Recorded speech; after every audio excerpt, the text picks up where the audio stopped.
Yes bafethu, sami umfoko amasango.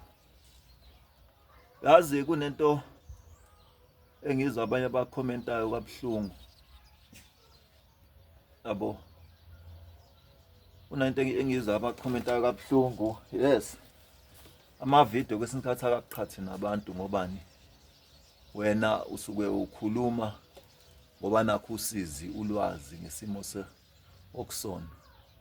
Kodwa omunye umuntu athi mayethi uyakhuluma akhulume yena ngoba nakho naye akanankinga impilo yakho i-straight. Yabo. Khuluma phoxo omunye. Ya kona ukwakha ama-video kanjena kube kufaka nenkingeni. Kodwa manje mina ngikhuluma ngenxa yezimo esihlangabezana nazo. Yabo. Sithola igranti abanye banezimali ngendlela eziqhamuke ngayo, abanye banezimali ngenxa yokusebenza kanzima. Yabo. Uthothi egcineni awukwazi ukuyidrivela. Yabo. But abantu abane disability bayakwazi ukuyidrivela.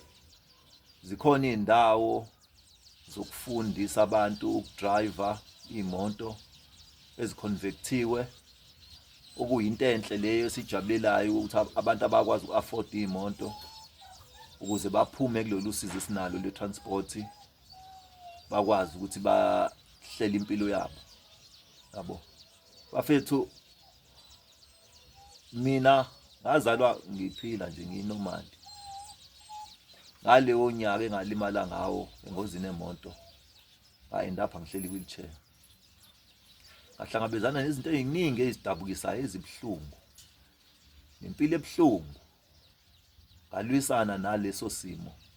Njengoba namanje ngenza lama video ukuthi nabanye abantu abalwisane naleso simo badlule kukona. Ukuze baphile, bakhohlwe ukuthi bakulesimo abakusona. Yes, uyazi ngoba uthi mawulala ebusuku ila kufika khona uthi hey kambe. Uthi mawuvuka ekseni ila kufika khona uthi hey kambe. Uthi mawucabanga ila kusho khona uthi hey kambe. Yabo. Uthothi usuyibulele emqondweni leyo ukuthi kambe mina ngangihamba ngeenyawo zami. Yabo. Kodwa uma uzozwa abantu abaphila lempilo owake wayiphila bekhuluma kabuhlungu ngathi uma besisho ukuthi i-transport iyasilimaza. Yabo. Ekseni usuke bacabangela abantu abajaha emsebenzini. Nawe abanye babafethu bayasebenza nabo behleli ma-wheelchair. Yabo. Uze ube nalowo driver onenhliziyo emnene okwaziyo ukuthi usibani bani isikhathi esiwukuthi uyathathwa emgwaqeni ukuthi. Yabo. Ngoba nathi ke sikhulume emasihlangene uthi mfethu mina ngagibela nami ngangagibela. Ngagibela kaya ngalesikhathi ngangigibele ngaso.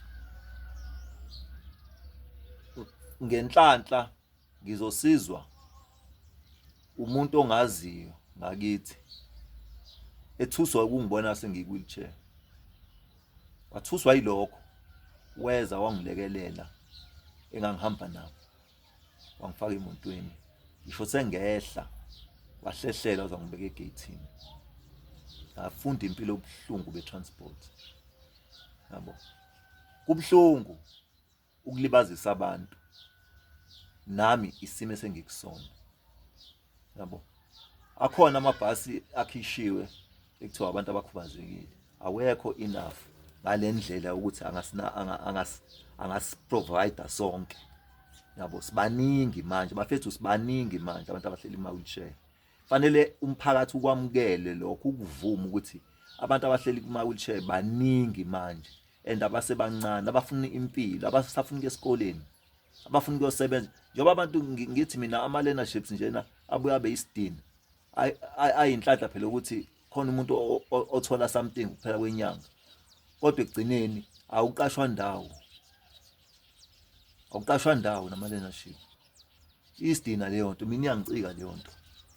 Futhi ongangi-challenge athi yes uzoba nalo ulwazi, uzoba nakho, uzohlala nalo ekhaya, ngoba i-transport ukuthi uyokwenza umsebenzi ayikho. Into abakwenza yona abantu abaqashayo bathanda ukuthi bakuyise ama-call center la bazobuyisa khona ngo-12 ebusuku. Iphi i-transport ozothola ngo-12? Yabo, le esihamba ngayo iyinkinga ey'motweni. Uyangena umuntu lento yakho yasingcolisa, lento yakho ukuthi yabo, nabantu bakhuluma indlela abakhuluma ngayo, azizenzanga nathi, azizenzanga yabo. Iyona transport esetshenziswayo, ngoba nalezi imoto ey'ncane esi-requestayo, uyathethiswa nakhona uma usufika lapha emgaqweni, uthethiswa umtshele umuntu bafethu ngikwi-wheelchair, ngenze njani? Le wheelchair yami engihamba ngayo ekagesi, ngeke ngikwazi ukungena ngayo etekisini. Mfethu, semhlabeni lana, hlonipha umhlaba. Njengoba igama lithi hlaba, uyahlaba umhlaba, uhloniphe. Nami nganginje ngawo, ngichwenza nje ngawo. Namhlanje umhlaba ungigobile, yabo. Asihlonipheni mfethu lempilo lena, yabo. Wabona, ngeke ngithi mina nami banginyakazisile kaningi nami, banginyakazisile. Mokole wenze yonke ushidi lona, ubuzothini phela? Uthothi bazotshela leyokho, bahlukumeze, babothe okay wena ukhuluma nge-wheelchair, bashone kudrive, banamathela udrive. Udrive ebuye eza kuwena. Yabona mfethu ukusiza wena manje ibuya sekungifake kiphi inkinga. Ngibuke udriver ongihambisayo, ngi-understand isimo akusona manje, ngibona ukuthi nayo ukhulunyiswa ukuthi yabo uphusha imali. Ngicabangele umuntu engiphuma kuye ngithawu mfethu kodwa baze bangihlukumeza labantu. Ngicabanga ukuthi yini into engingayenza ukuze ngibe nento ezongihambisa. Ayikho. Cabanga ama-taxi, usho semateksini nakhona futhi ufike ube ne-stress sakhona, ngoba fanele ngikhokhele abantu abawu-3 abazongiqukula, khokhele ne-wheelchair. Yazi umelana ukubona ukuthi yabona-ke manje emhlabeni-ke i-wheelchair ila ifila khona ukuthi i-stress. Abantu mase bekhuluma ngendlela abakhuluma ngayo, yabo. Ngikhulunyiswa isimo abafethe ngaphansi kwaso se-transport, yabo. Akhona lamabhasi lawa akhona, but awekho enough, ngoba kasithathi. Ngiyanicela bafethu, ngiyanicela, aba bantu laba abagadayo ama-association, aba bantu bama-transport lawa esiwasebenzisayo, nisipheni bafethu isineke. Ayikho into esingayisebenzisi iyona le transport. Doesn't matter ukuthi ngabe usetekisini. Ngiyabonga mfethu ku-association, futhi lo association wangakithi ngiyabonga ngoba khona amagenge esike sixoxe, yabo, aselokishini angakuphi, yabo, angakuphi. Bake basho mfethu kudala ngo-2000 ba sanda kulimala. Esho ukuthi yazi kunomjito ekuthiwa usibani, omunye sewazi washona, driver ngakithi. Esho ukuthi yazi ngihlezi mfethu ngithathwa uyena, yabo, ngisipani. Ngisho ukuthi mfethu safathi simbonke lo mjito, hawu mntana uzoshona, yabo. No association wangakithi, amajito angakithi, ngiyabonga ngobani, akekho osangilwisile, even noma kukanjani. Bake babothe hayi mina basa-amukelisini, kodwa ngakwezinye indawo bastrap, ngoba inzima indaba ye-transport. Bafethu inzima indaba ye-transport, angazi ngayikhuluma phi nini kanjani, ngobani le esithathayo yalamabhasi lawa eseThekwini ayelo mancane, la mabhasi akazi usiprovide sonke. Majina khona ngisho iy'ngane zesikoleni ey'khubazekile. Yazi ngingidabula ngakithi ngibona iy'ngane ngithi hawu yale ngane lena makuthiwa iye kulesa sikole, ngabe iyasizakala, yabo, ngolwazi engeke ngithole ngayo abantu abakhubazekile.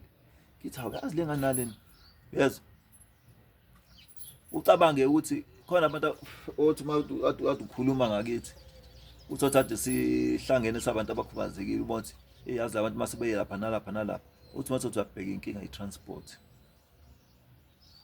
ingane ezincane ifuna ukuyofunda nje wangisho ukuthi sesibaningi ehlele ema-wheelchair abane-disability leyo yokuzalwa yabo wapha kuno-disability yokulimala kune-disability yokuzalwa uyabona i-disability yokuzalwa lo muntu uzalwe njalo unenye i-understanding ye-disability akafani nomuntu ofikile kuyona ngizosho kanjalo but ekugcineni into eyodwa ngoba lo olimele umzimba wakhe ulimele i-spinal cord sakhe silimele asisekho normal lo ozalwe vese njalo i-spinal cord sakhe sisenormal uma kushaka emabhampini uwumuntu ophilayo kanti lo limele disami i-spinal cord sakhe sishaka emabhampini vese weak siyahlukumezeka ukuhlukumezeka uzokuza ebusuku